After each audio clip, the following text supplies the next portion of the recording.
Georgia, she was born in 1897 in Jasper, a small town in northern Florida. She lived all her life deep in the American South.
It was a land of brown rivers edged with hot white sand.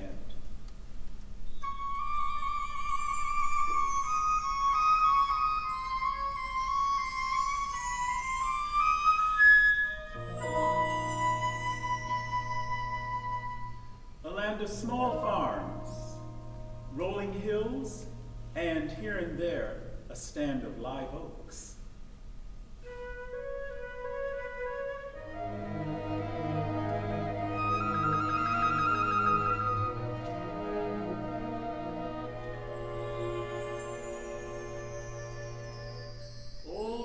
Hanging heavy with mysterious veils of gray Spanish moss.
August, towns all across the South were filled with the sounds of hymns, of preaching or morality, of revival, and for Lillian, of dreams of the good.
In 1925, when she was 28 years old, Lillian came back to Georgia from 3 years in China.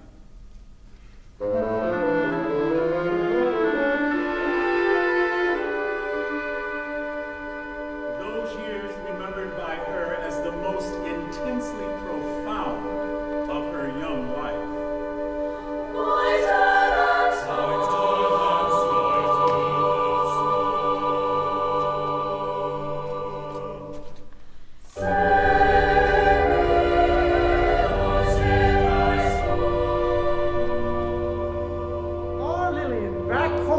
China. And what were you doing in China, Miss Smith? She was head of the music department at the Virginia School in Huchang. A Christian missionary school for wealthy Chinese girls.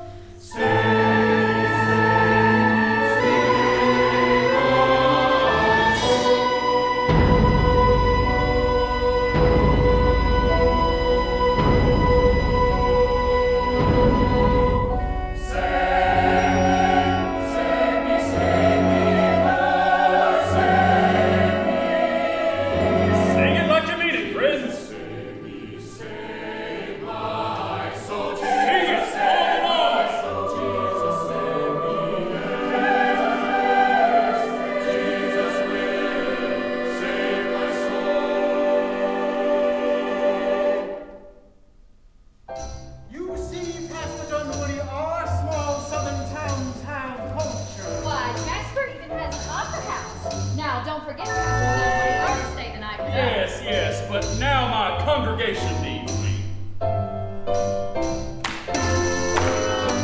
What a friend,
changed. Indeed, of course, I saw cruelty to men of color.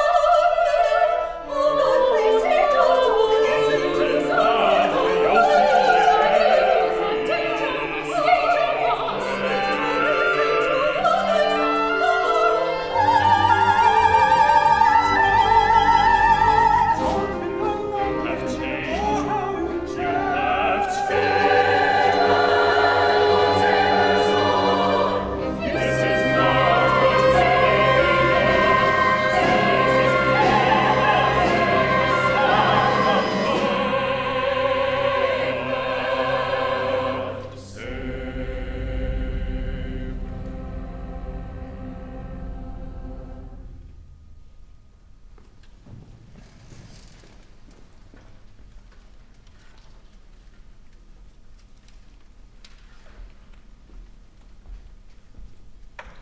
Lessons on sin and sex and discrimination and racial disparity were taught to Lillian at home and then welded together by the threat of the flames of hell at revival meetings. It would be many years before she would admit it aloud, but Lillian knew something was wrong.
But they printed it without shame.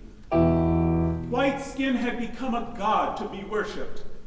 Lillian saw this and determined she would speak out against it.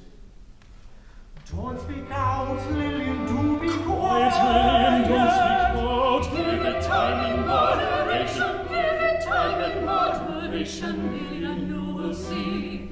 All will be well. All will be well. They said Lillian has them. Who will benefit from time and moderation?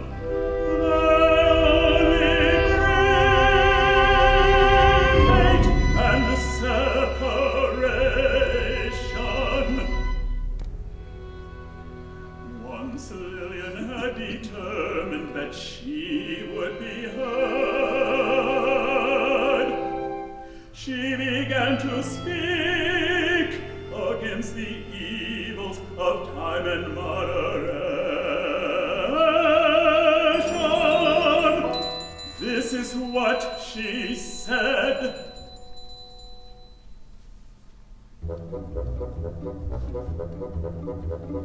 Moderation never gave us free works of art. Moderation never solved a crisis. Moderation never sparked a free religion. Moderation never gave us dreams. Was Socrates a monitor? Was Jesus in Gethsemane? Or God they walk into the sea? No. There's no time for time and moderation.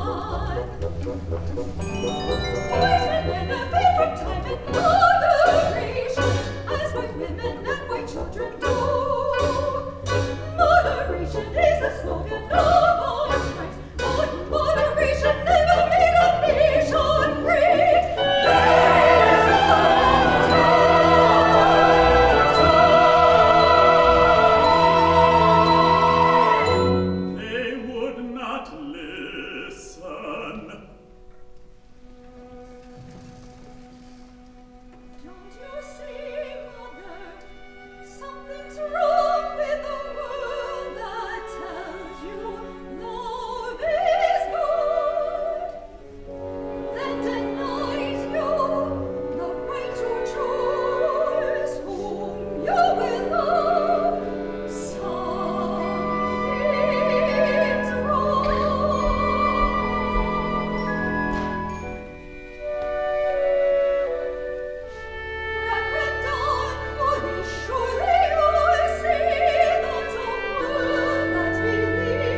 What is their own vision?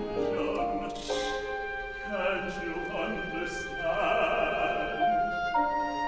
People with a vision, crazy people, walk a road that only they can see. Sing a song that can be heard by you and me. Can't you see?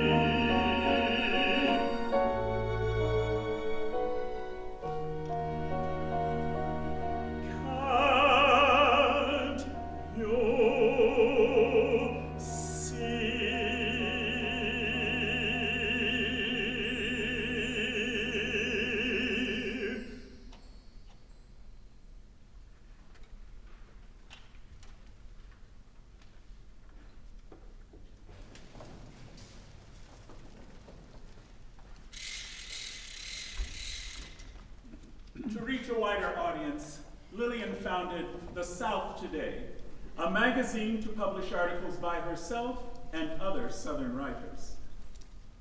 Then, in the early 1940s, she wrote Strange Fruit, the story of a disastrous love affair between a small-town Southern white man and a black woman, a daring tale about prejudice and the effects of segregation. She felt that because of the belief in white supremacy and the laws upholding segregation, the people of the South, white and colored alike, had become the strange fruit Southern culture had produced.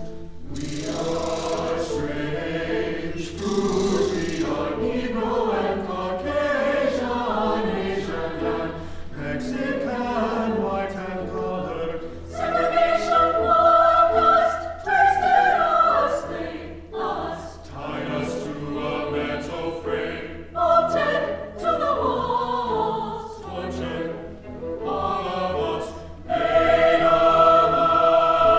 Strange fruit, strange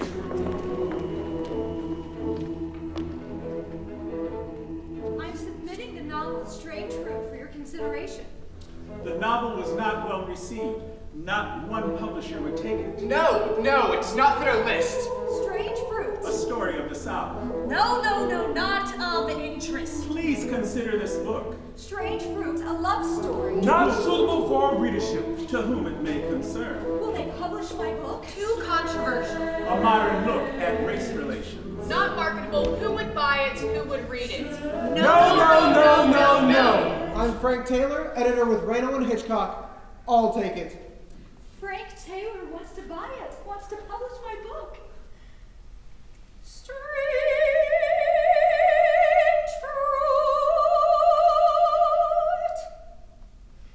Fruit. It caused a sensation. It was banned in Boston.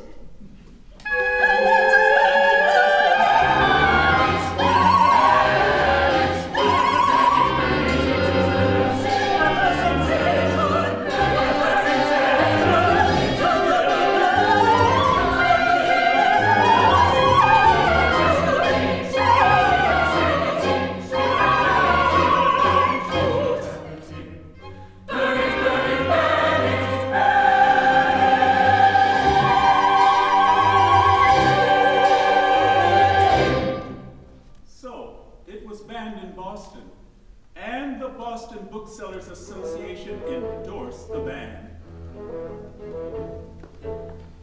This book will corrupt the morals of our youth.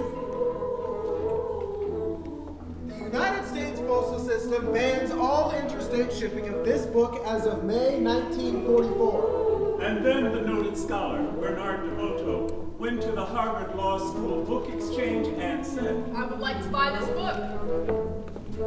They would fine me $200 if I sold it. Strange, strange, strange.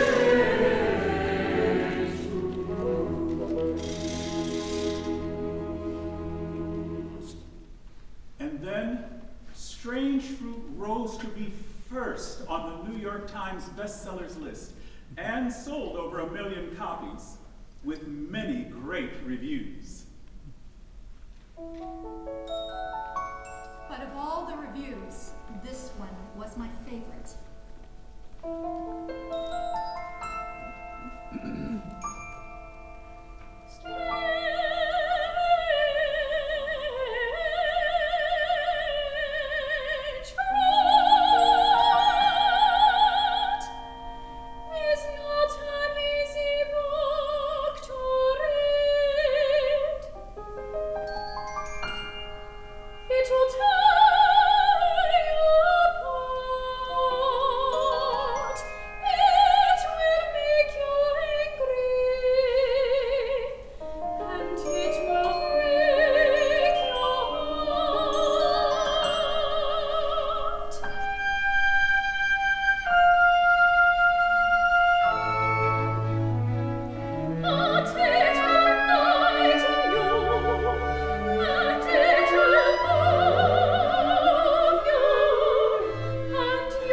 everyone's responsibility to stamp out racism and hatred everywhere. In opposing segregation, Lillian protested not just racial separation, but all forms of humanization.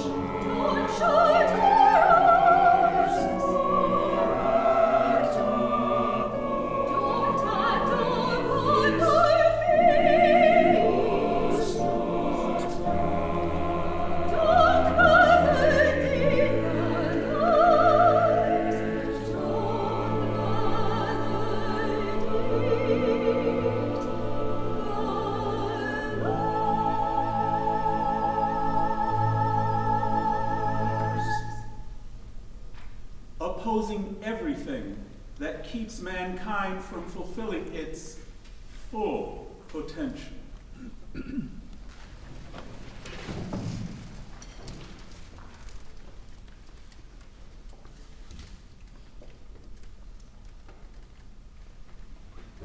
But segregation was a belief dear to the South, as George Wallace would cry out from his position as governor of Alabama.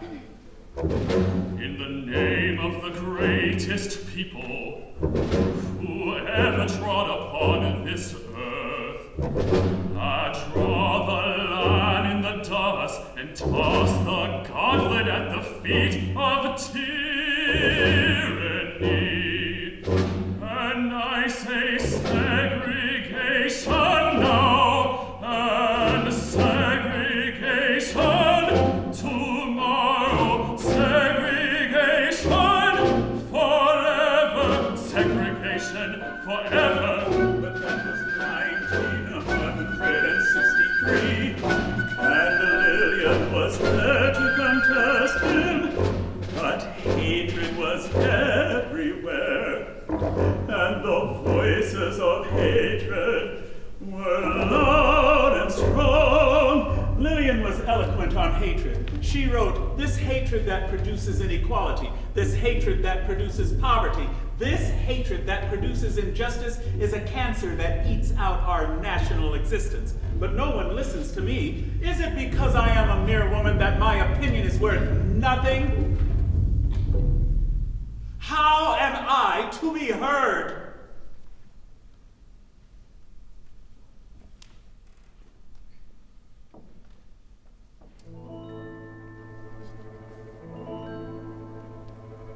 Is it that my views on segregation are unacceptable?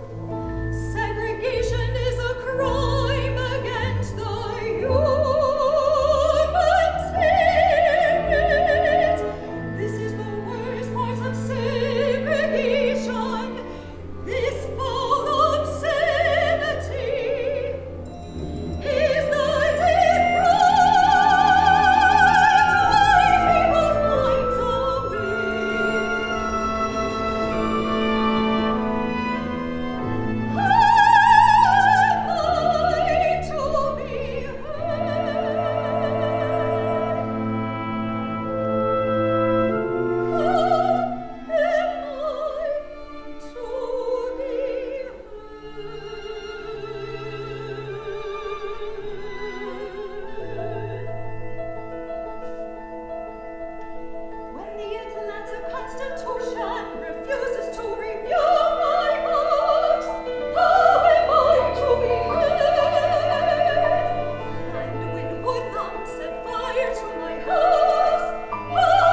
sanctioned segregation came tumbling down.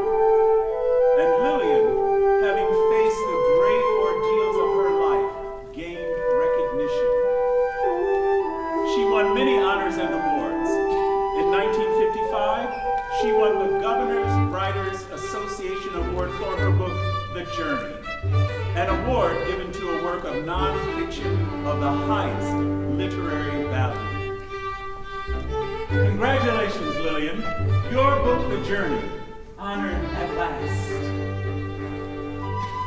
When accepting her award, Lillian was asked to speak, but she declined. I am not prepared. I have nothing written down, she said. Give us your truth, they said. At least in your lifetime, you have seen your truth prevail. You have seen the walls of racial separation come tumbling down. Speak, Lillian, speak. Give us your truth. Give us your words to set us free.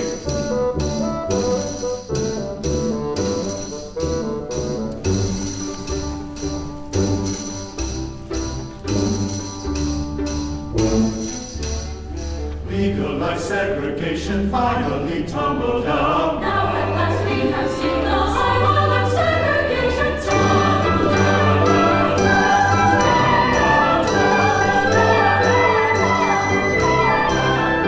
And give us the words that will make us sing. And give us the words that can make us free.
charity